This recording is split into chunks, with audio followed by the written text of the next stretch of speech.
Assalamualaikum warahmatullahi wabarakatuh. Fatha bil qabul tamami kulli sul wa naili kulli ma'mul. Mubara'an minal laghi wal fudul wa ila hadrati sayyidina Rasul sallallahu alaihi wa alihi wa ashabihi wa azwajihi wa auladihi wa dhurriyyatihi wa ahli baitihi ajma'in thumma ila ruhi khususan li sahib hadzal kitab fadilati Syekh Habib Abdullah bin Ali Al-Haddad wa usulihi wa furu'ihi wa dhawil huquqi alaihi ajma'in annallaha yaghfiru lahu wa yarhamuhu wa yashkinuhu wa yu'li darajatihi fil jannah wa ila hadratin nabi Muhammadin sallallahu alaihi wa alihi wa sahbihi al-kiram. Al-Fatihah.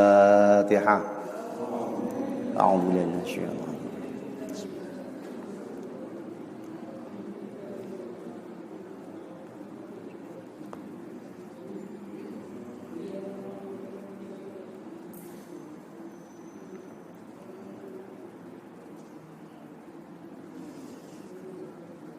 Kitab Sabilul Iddikar halaman 38. Masih membahas tentang umur yang kedua pada setiap insan manusia.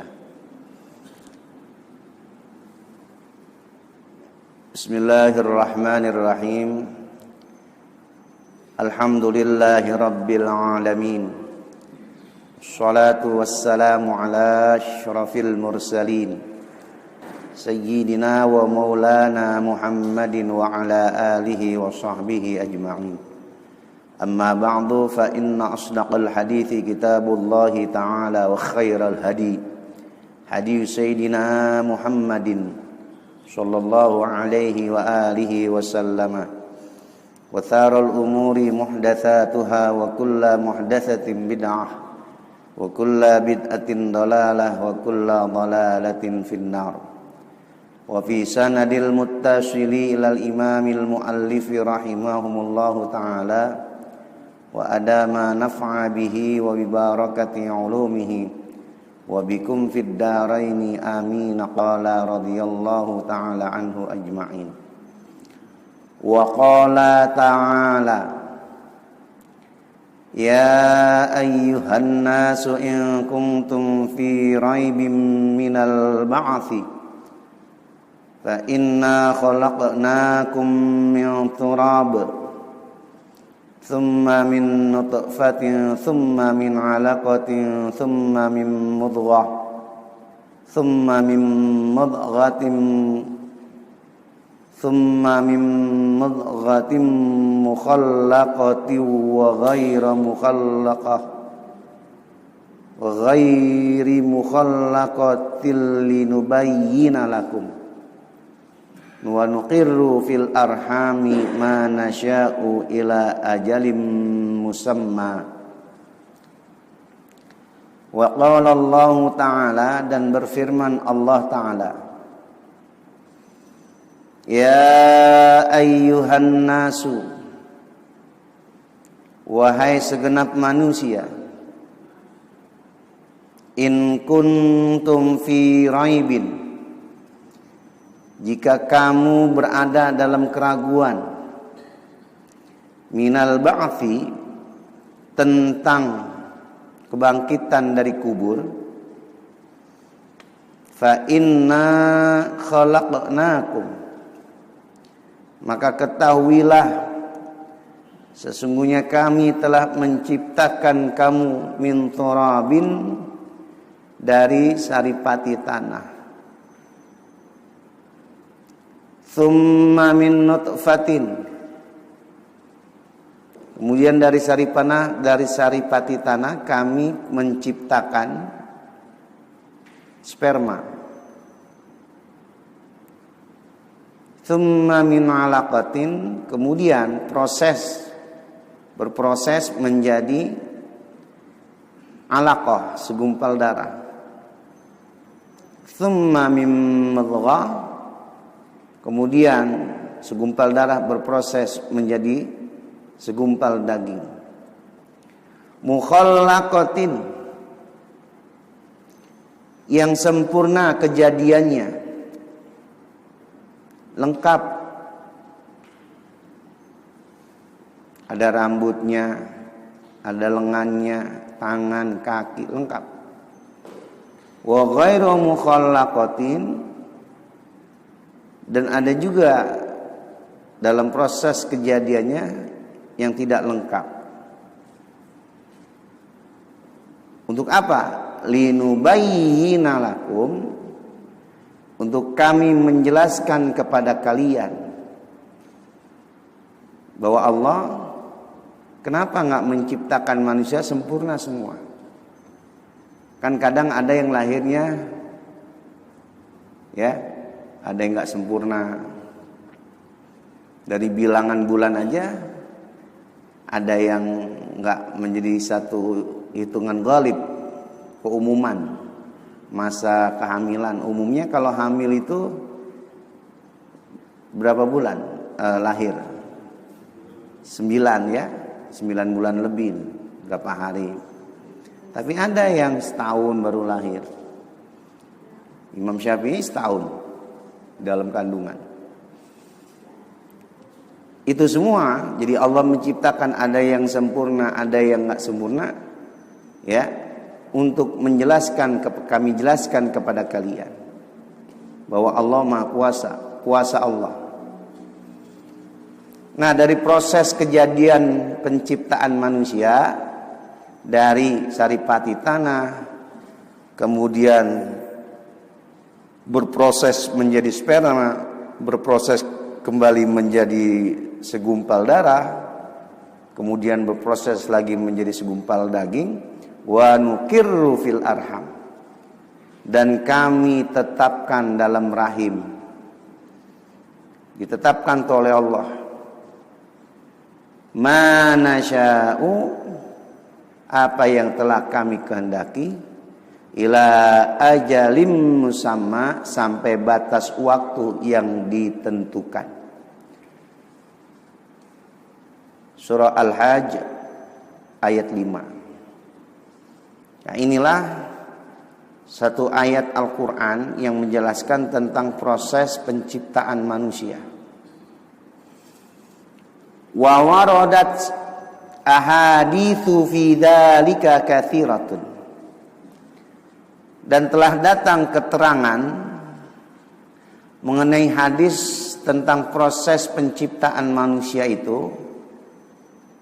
Fi dzalika katsiratun, hadisnya banyak. Dari sekian banyak riwayat-riwayat hadis yang menyampaikan, menceritakan tentang proses kejadian manusia, anir rasuli salawatullahi wasalamu, yang diriwayatkan dari Rasulullah sallallahu alaihi wasallam, wa min ajma'iha, dan termasuk yang paling lengkap hadisnya, au huwa ajma'uha, atau hadis yang paling lengkap nih. Ya, jadi hadisnya semua hadis yang menceritakan tentang proses penciptaan manusia lengkap.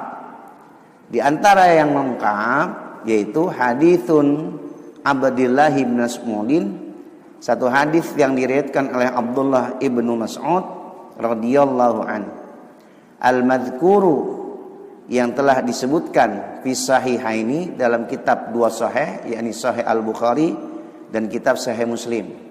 Qala, berkata Abdullah ibnu Mas'ud, hadatsana Rasulullah sallallahu alaihi wasallam, telah bercerita kepada kami oleh Rasulullah sallallahu alaihi wa alihi wasallam, wa huwa shadiqul masduqu, beliau sallallahu alaihi wasallam adalah orang yang paling jujur, al-masduqu, dan beliau bukan hanya jujur tapi terpercaya atas kejujurannya.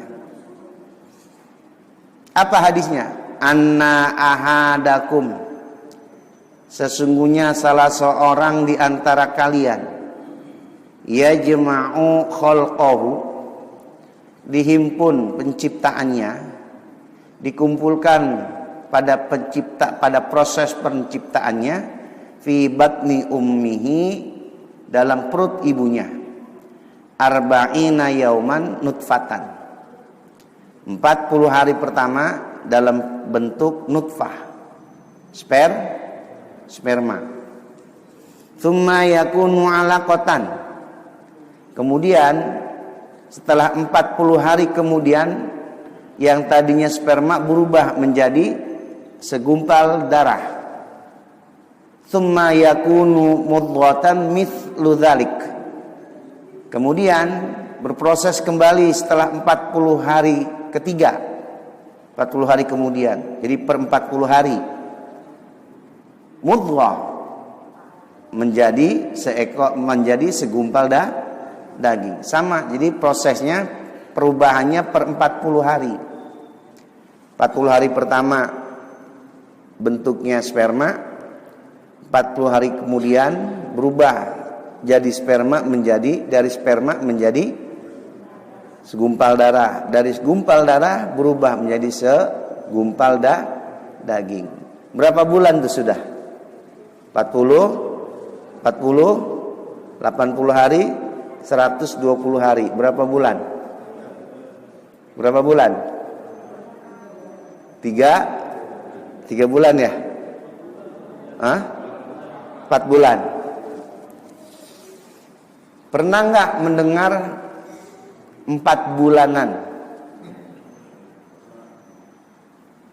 Atau memang ada di sini ketika sedang hamil 4 bulan, bikinlah 4 bulanan.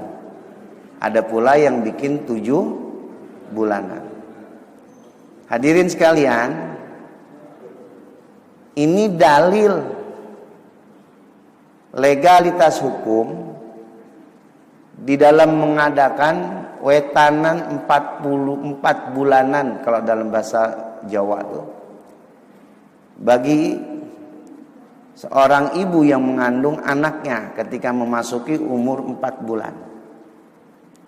Bahkan ada yang dua-duanya bikin. Ada yang bikin 4 bulanan, nanti ketika 7 bulan bikin lagi. Bahkan kalau 7 bulan dalilnya lebih kuat Al-Quran.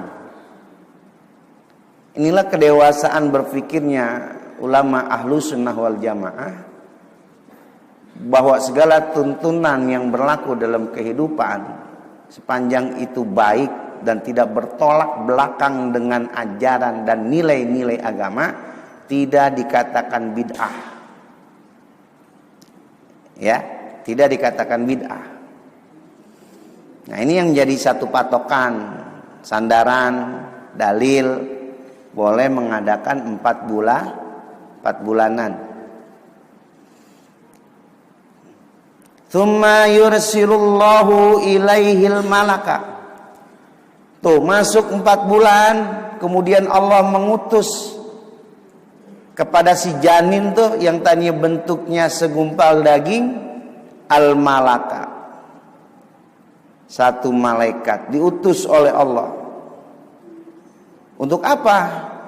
Fayunfakhu fihi ruh.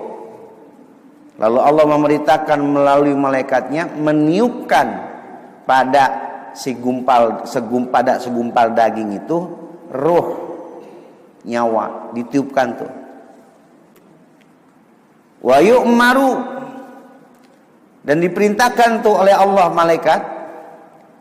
Jadi Allah memerintahkan malaikatnya setelah meniupkan ruh pada segumpal daging itu, bi arba'i kalimatin, dengan 4 perintah, 4 kalimat perintah. Yang pertama, bikat bi rizkihi, ditetapkan rizkinya si bayi itu di usia berapa? Usia 4 bulan dari si bayi. Makanya biar rizkinya bagus, banyakin berdoa ketika memasuki usia 4 bulan. Wa ajalihi, di usia dari usia 4 bulan ditetapkan ajalnya, umurnya sampai umur berapa nanti hidupnya di dunia. wa amalihi, amalnya, wasakiyin au sa'idin. Jadi orang baik ada di orang yang jahat, celaka, atau orang yang bahagia. Itu ditetapkan. Makanya biar nih catatan si anak pada usia 4 bulan bagus, rezeki si anak biar bagus, wajahnya biar bagus, tampangnya biar bagus, jodohnya biar bagus. Lihat orang kita, dia baca surah Maryam, ya kan? Kenapa? Ini tafaulan. Bolehkah tafaulan mengambil contoh, mengibaratkan sesuatu yang baik?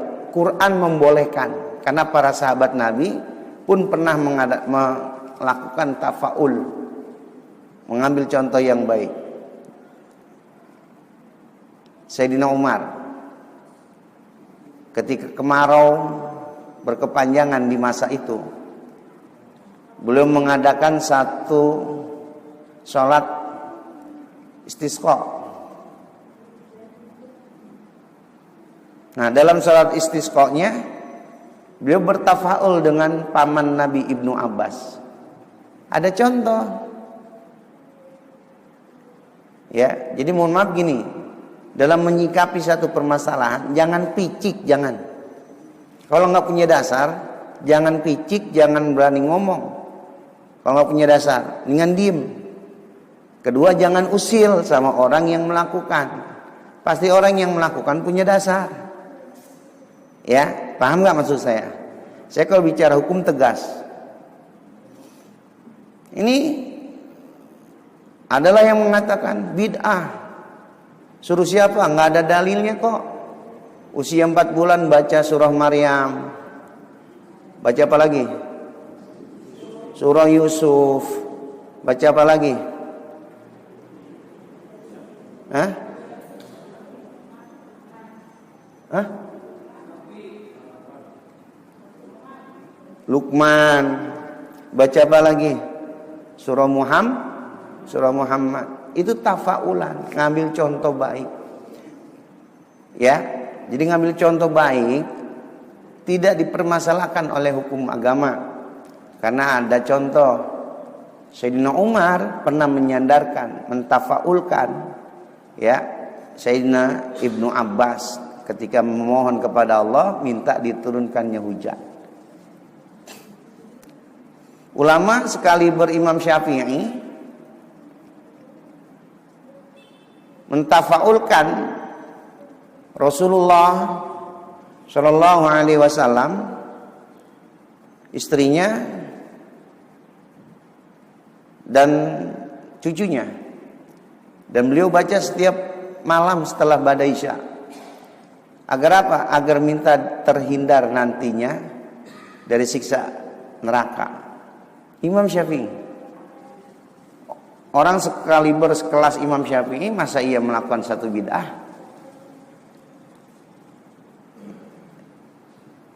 Lihat dalam Tabaqatus Syafi'iyah, ada tuh satu keterangan, ya, ketika beliau sebelum tidur setelah sholat Isya membaca, Ya Allah biha, Ya Allah biha, Ya Allah bihus nil khatimah li khamsatun utfi biha naral jahimil hatimah li khamsatun.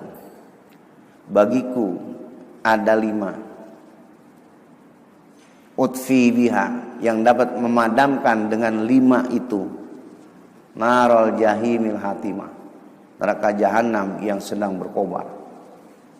Siapa aja yang 5? Al-Mustafa, Nabi kita, Nabi yang terpilih, namanya Nabi Muhammad. Wal Murtada. Siapa Wal Murtada?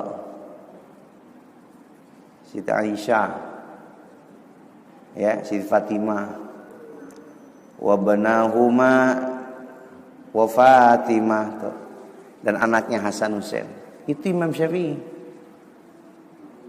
Jadi boleh, ya, nggak usah khawatir. Dan pandangan agama, orang hamil baca Quran atau dibacakan Al-Quran bagus nggak? Hah?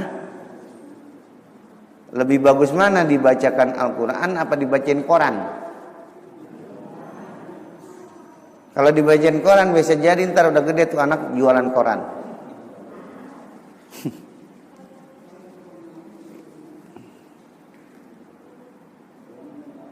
Baik. Fawalladzi la ilaha ghairuhu, maka demi zat yang tiada Tuhan selainnya. Inna ahadakum, sesungguhnya salah seorang di antara kalian, la ya'malu bi'amalin, sungguh ada yang mengerjakan satu pekerjaan ahlul jannati, pekerjaan yang dilakukan oleh penghuni surga.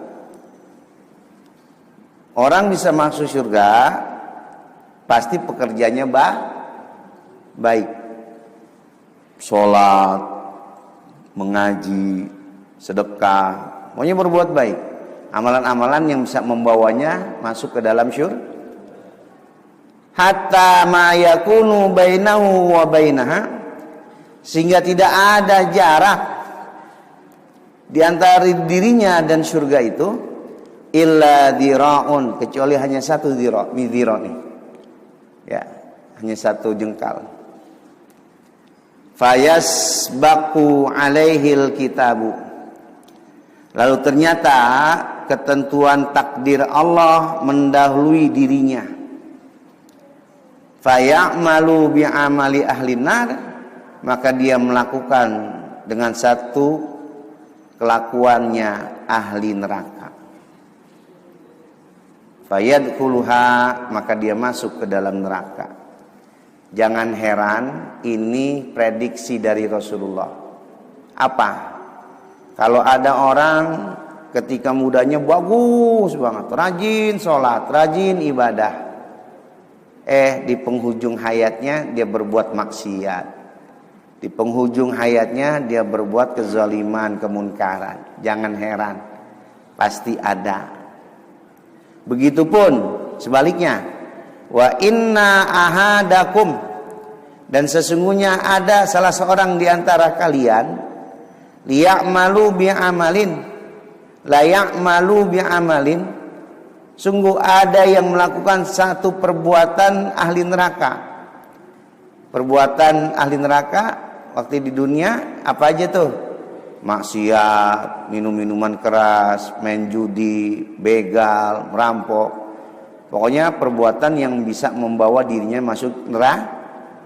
Hatta ma yakunu bainahu wa bainaha, sehingga ya menjadikan satu jarak di antara dirinya dan neraka itu sama. Illa dhira'un, kecuali hanya satu hasta. Fayasbaqu alaihil kitabu, lalu ternyata ketentuan takdir Allah mendahulukan dirinya. Fayamalu bi'amali ahlil jannah, maka dia melakukan satu perbuatan yang dilakukan oleh ahli syurga. Fayadkhuluha, lalu dia masuk ke dalam surga. Jangan heran kalau masa mudanya blangsak, disuruh sholat nggak mau, disuruh mengaji ogah, disuruh ibadah gerah, disuruh puasa nggak mau. Di penghujung hayatnya ternyata berubah 180 derajat. Ada nanti. Ya. Kita nggak tahu. Saat ini, malam ini kita bisa duduk di masjid. Siapa yang bisa ngejamin nanti kalau akhir hayat kita sampai begini? Atau bahasanya gini, Bu. Wafat dalam keadaan husnul khatimah. Siapa yang bisa menjamin? Makanya biar nanti Allah takdirkan kita wafat dalam keadaan husnul khatimah, baca itu yang tadi saya ajarkan. Dan itu banyak diamalkan oleh ulama-ulama habaib-habaib kita. Ya Allah biha, ya Allah biha, ya Allah bihusnil khatimah. Baca itu, insyaallah akhir hayat kita dalam keadaan husnul khatimah. penghabisan yang baik. Mau husnul khatimah apa mau su'ul khatimah? Hah? Husnul khatimah. Jangan sampai dah su'ul khatimah ya. Su'ul khatimah itu penghabisan yang buruk. Ya, wafat dalam keadaan maksiat, jangan sampai. Wafat dalam keadaan berbuat zalim, jangan sampai. Bebannya berat ntar. Rawahul Bukhari wa Muslimun. Rawahul Bukhari wa Muslimu telah meriwayatkan akan hadis ini oleh Imam Al-Bukhari dan Imam Al-Muslim. Wa fi hadzal hadits sahihi, dan di dalam hadis yang sahih terkandung hikmah.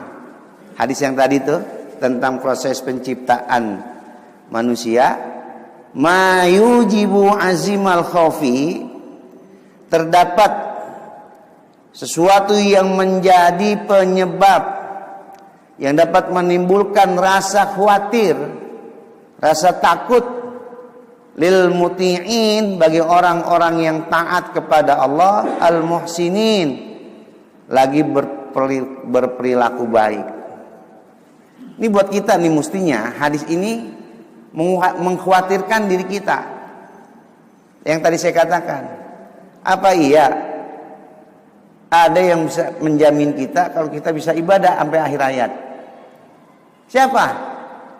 Apa iya kalau kita bisa sampai akhir hayat kita dekat dengan Allah, selalu lidah kita rutobun bidzikrillah, basah menyebut nama Allah? Siapa yang jamin?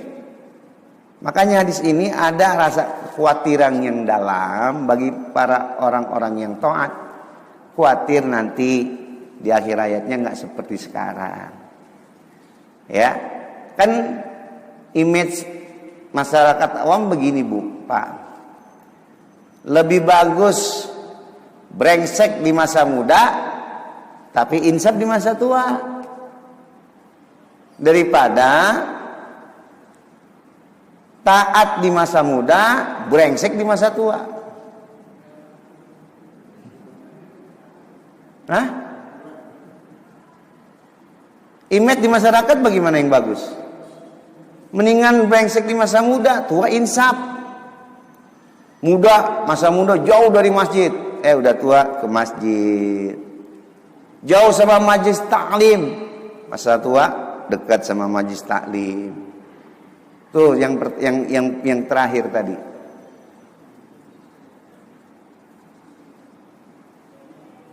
Jangan heran, masa muda, rajin ibadah kesana kemari. Orang belum masuk waktu udah berangkat, sampai di masjid aja masih nutup. Dia udah datang, lagi mudanya. Masa tuanya jauh dari masjid, jauh dari kebaikan. Kan kalau secara logika nih, lebih baik brengsek di masa muda, insaf di masa, daripada baik di masa muda, brengsek di masa. Ada yang begitu? Ada enggak?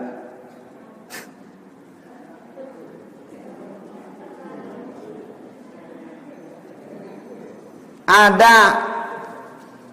Di mana? Ya lihat aja ntar. Makanya perhatiin nih, waktu muda rajin banget nih. Udah tua ngilang, kagak ada sama sekali. Nah, itu tandanya hadis tuh. Jadi prediksi hadis menjadi satu kenyataan. Tsumma innal insana, selanjutnya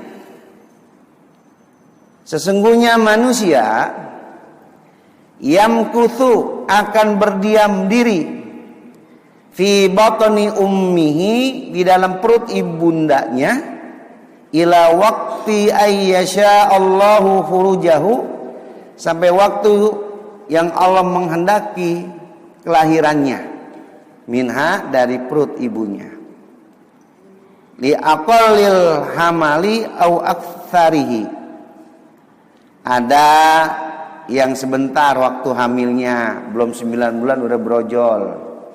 Ya. Au aktsarihi, ada yang lebih 9 bulan. Itu yang saya bilang Imam Syafi'i 12 bulan baru lahir. Ya. Ada yang setahun setengah. Saya punya jamaah anaknya umur dalam kandungan setahun 5 bulan. Hampir masuk 6 bulan baru lahir.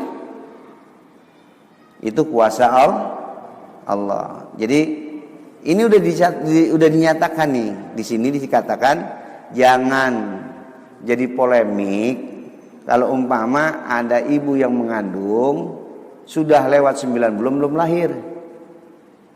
Itu sudah takdir Allah, sudah ketentuan Allah. Tunggu aja. Entar juga kalau udah waktunya, kalau bocah udah gak betah tuh di perut, dia keluar sendiri. Gak usah pakai diusir. Kalau udah waktunya, dibrojol sendiri. Ya, itu namanya kebesaran Allah. Al-ghalibi, atau dia keluar dari rahim ibunya menurut ghalibnya, menurut kebiasaan umum, yaitu wa huwa tis'atu ashhurin. Biasanya 9 normalnya manusia lahir saat 9 bulan umur kandungan. Fa idza kharaja min batni ummihi, maka apabila telah keluar dari perut ibundanya, fadzalika awwalu umrihi, maka saat keluar itulah awal umur si bayi ad-dunyawiyya, pada umur dunia. Nih hari ini, malam Sabtu, seumpama ada yang melahirkan, ketika bayi sudah keluar dari rahimnya, maka bayi itu umurnya 1 hari. Ya, paham nggak? Makanya kalau mau memperingati Maulid, hari kelahiran, dilihat harinya sama waktunya. Kalau umpama pagi, ya ketemunya pagi. Misalnya hari ini nih jam 7 misalnya, jam 7 malam lahir, ya pas jam 7 malam berarti milad, pas miladnya. Ya. Kalau siangnya belum, karena belum nggak pas waktu itu. Dah keluar, ya. Apa tuh yang kita lakukan, Bu? Kalau anak sudah keluar dari rahim ibu, bapaknya ngadanin, ya, diadankan di kuping yang sebelah kanan. Setelah rapi adzan, dikomatkan di kuping sebelah kiri. Apalagi? Nih saya kasih tambahan. Ada hadis menerangkan bacakan surah Inna Anzalna di kuping kanan 3 kali. Tujuannya kata Nabi, kalau bayi dibacakan surah Inna Anzalna 3 kali, maka bayi itu akan terhindar dari perbuatan maksiat seumur hidupnya. Orang tua mana sih yang kepengen anaknya berbuat maksiat? Nggak ada. Baca surah Inna Anzalna. Kedua, akan terhindar dari gangguan yang namanya umusibian. Apa umusibian? Kalau bahasa klinik, porin. Tuh anak kadang-kadang tengah malam dia teriak, dia nangis, ya, korin. Temennya kalau bahasa orang dulu mah, itu temennya godain, itu dilindungin. Yang kedua, yang ketiga, yang keempat, kalau sudah diadzanin, dikomatin, dibacain Inna Anzalna, dibacain surah Al-Ikhlas 3 kali kuping kanan. Anda semua ada dasarnya, ya. Nah yang kelima, surah terakhir dari Ali Imran bacakan, sebagaimana dibacakannya, ya, Sayyidina Hasan Husain oleh Nabi Sallallahu Alaihi Wasallam. Apa akhir Ali Imran apa?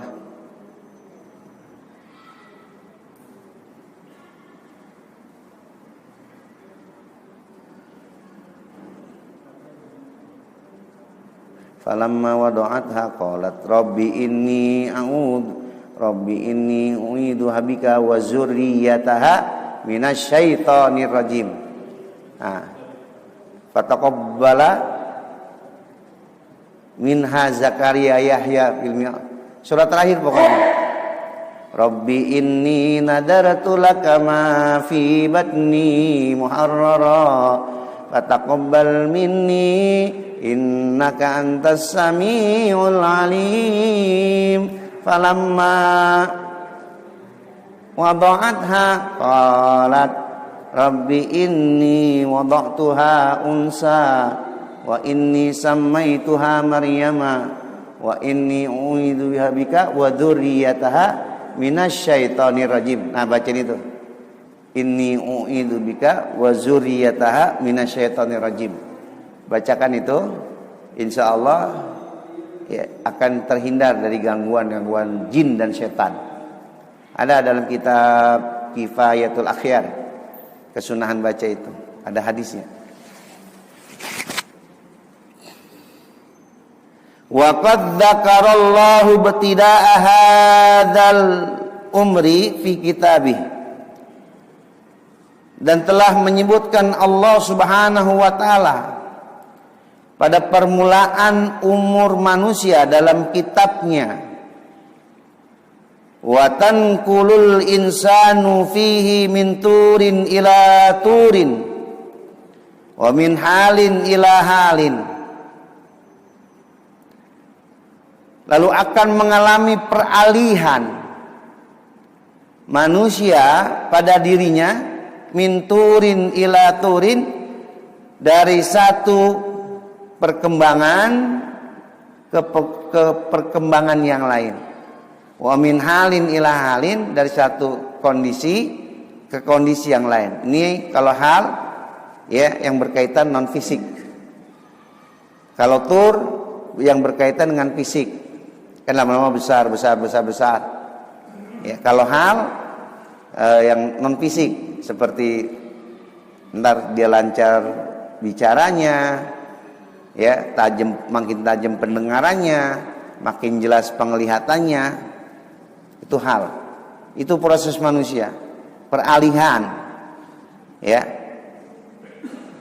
Qala Allah Ta'ala, telah berfirman Allah Subhanahu wa taala, "Tsumma nukhrijukum tiflan tsumma litablughu asyuddakum wa minkum may yutawaffa wa minkum may yuraddu ila ajalil umur likai la ya'lama min ba'di ilmin syai'a." Allah Subhanahu wa taala berfirman, "Tsumma nukhrijukum", kemudian kami keluarkan kalian manusia tiflan, sebagai bayi. Ya, belum bisa apa-apa, namanya bayi. Makanya nggak ada sejarahnya orang bayi begitu dilahirkan jalan, nggak ada. Karena ini namanya tiflan, belum bisa apa-apa, tiflun. Ya, pernah nggak ngelihat atau dengar bayi begitu dilahir dia lari? Hah? Tuh, ini Quran yang menjelaskan, nggak ada. Jadi kalau umpama ada, bohong. Karena Quran dasarnya. Jadi kata Quran waktu lahir dalam keadaan nggak bisa apa-apa, tiflan. Tsumma litablughu asyuddakum. Kemudian dengan berangsur sampailah kamu asyuddakum, pada satu kedewasaan kamu. Itu jenjang. Umurnya makin tambah, kepintarannya pun makin tambah, keterampilannya pun makin tambah. Wa minkum, namun di antara kamu, di antara kalian manusia dalam proses penciptaannya, man yutawaffa, ada yang diwafatkan oleh Allah. Ada yang wafatnya dalam perut, ada ketika wafat masih kecil, belum balik, ya, sudah meninggal. Bersyukur. Anak kecil yang belum balik, yang meninggal dunia, nanti Allah jadikan, ya, bidadari di surga. Nanti ada keterangannya di sini nih. Jadi kalau ibu bapak punya anak kecil lalu meninggal di masa kecil belum balik, bersyukur. Kenapa? Sudah punya deposito di surga. Nanti anak itu akan mencari ayah dan ibunya. Dia cari sampai ketemu, lalu ketika ketemu bapak ibunya, dia kasih air, dia tuangkan. Di mana orang pada kehausan dengan dahaga yang begitu tinggi, anak itu datang. Orang-orang minta, "Nak, buat saya airnya." "Enggak, ini buat ayahku dan ibuku." Ya, jadi kalau ada anak bayi atau anak yang belum balik meninggal dunia, jangan ditangisin. Ya, itu hadiah dari Allah. Tapi yang memang takdir meninggalnya jangan salah paham nih. Ntar yang pada belum balik anaknya dibunuh-bunuhin. Itu dosa besar. Cuman gara-gara salah persepsi. Kata Ustadz, kalau anaknya belum balik meninggal, ntar dia bakal nolong kita di akhirat. Ini yang matinya takdir karena Allah. Jangan salah persepsi ya. Takutnya nih zaman sekarang udah zaman ngaco, pada ngaco lagi ntar. Wa minkum man yuraddu ila arjalil umur.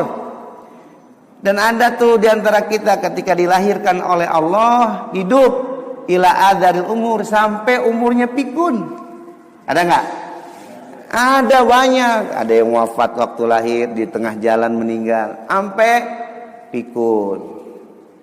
Kenapa sampai pikun? Likaila ya'lama min ba'di ilmi syai'an, agar supaya kamu tidak mengetahui lagi sesuatu apa yang pernah kamu ketahui dahulu. Hilang tuh memorinya semua kalau udah pikun. Dia nggak ingat lagi. Ada tetangga saya pikun, pikunnya udah kebangetan. Ya kalau lupa sholat, ya lupa makan, wajar. Lupa sama bininya. Sian banget. Asal ketemu, emang lu siapa? Kasian banget bininya. Emang lu siapa? Bang, ayah bini abang. Oh iya ya, gitu lagi. Pikun tuh. Ini banyak pada pura-pura. Jangan, nggak boleh pura-pura pikun. Ya. Kalau dia pikunnya normal dan di masa dari 40 tahun sampai masa dia pikun rajin ibadah, pikunnya nanti itu yang disebut hasballah. Jadi tahanan Allah tuh. Jadi kalau dia nggak sholat, dia nggak puasa, udah dapat garansi dari Allah, bebas. Kewajiban digugurkan oleh Allah. Ya, kalau dilihat dari umur 40-nya.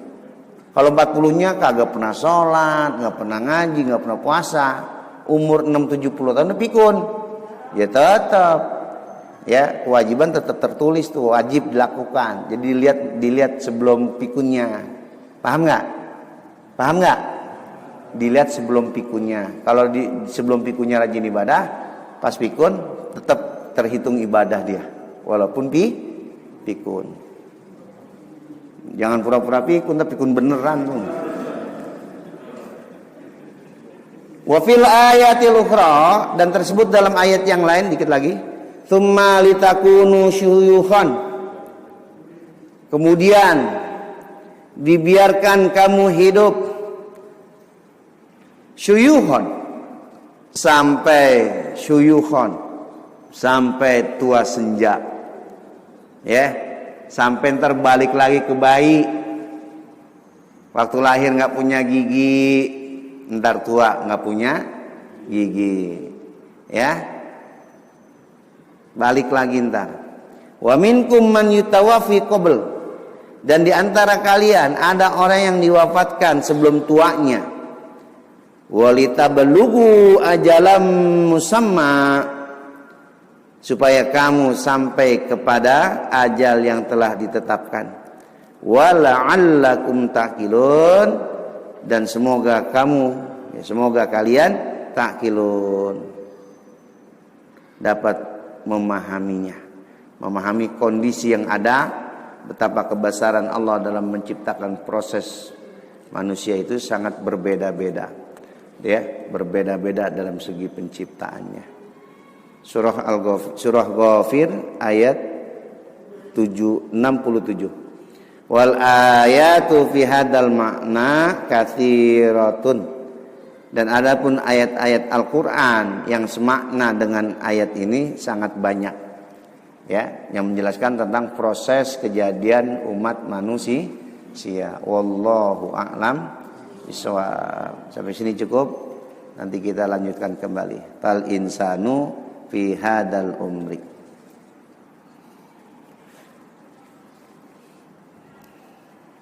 Ya. Boleh.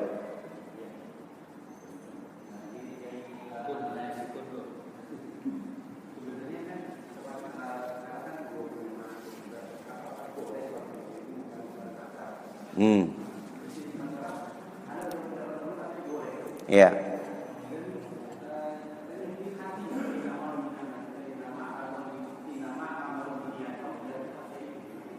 Baik.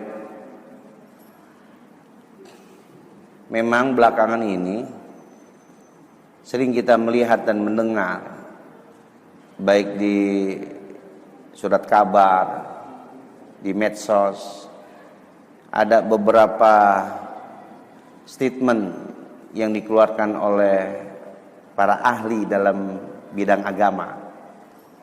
Dalam hal ini yaitu kiai ataupun ulama yang membolehkan tentang pengucapan Natal. Natal itu apa sih? Saya tanya, Natal itu apa?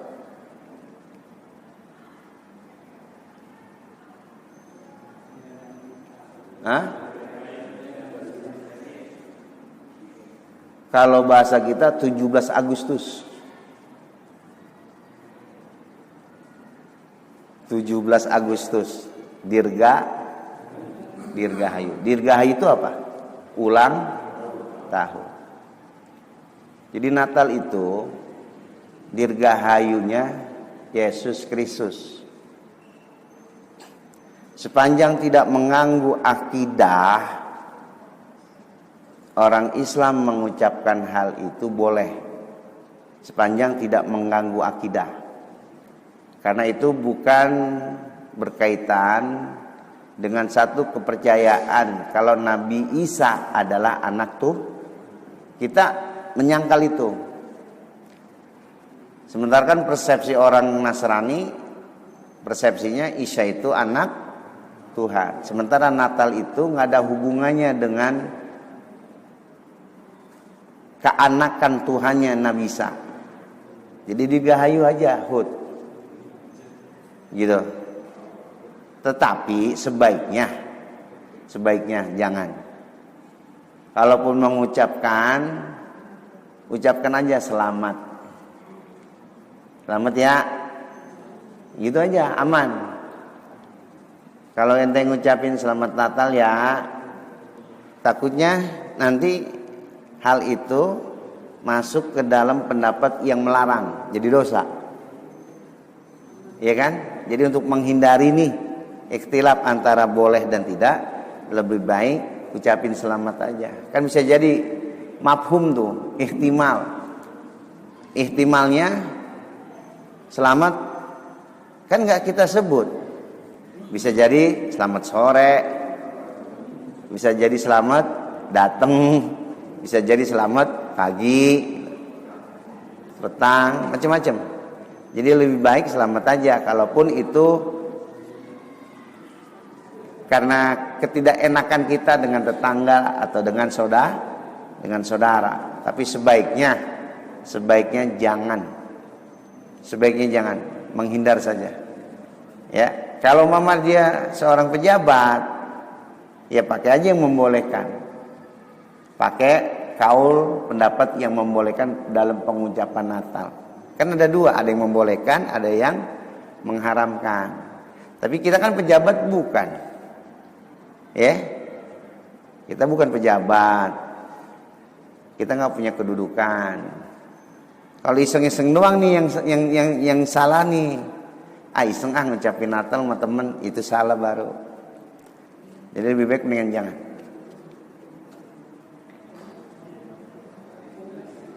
Ya.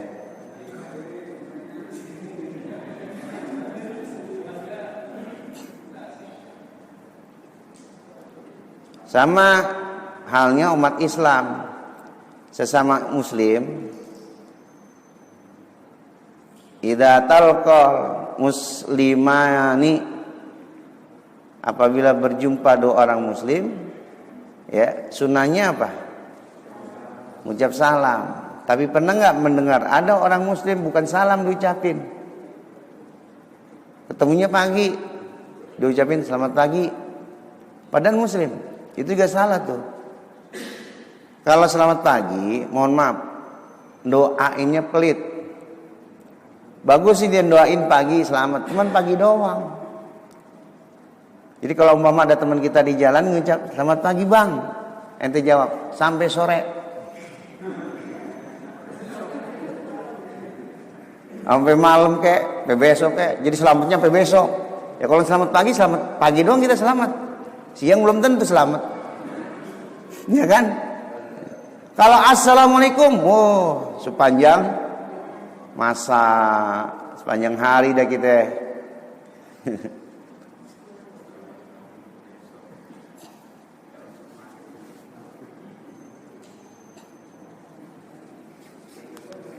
Apa?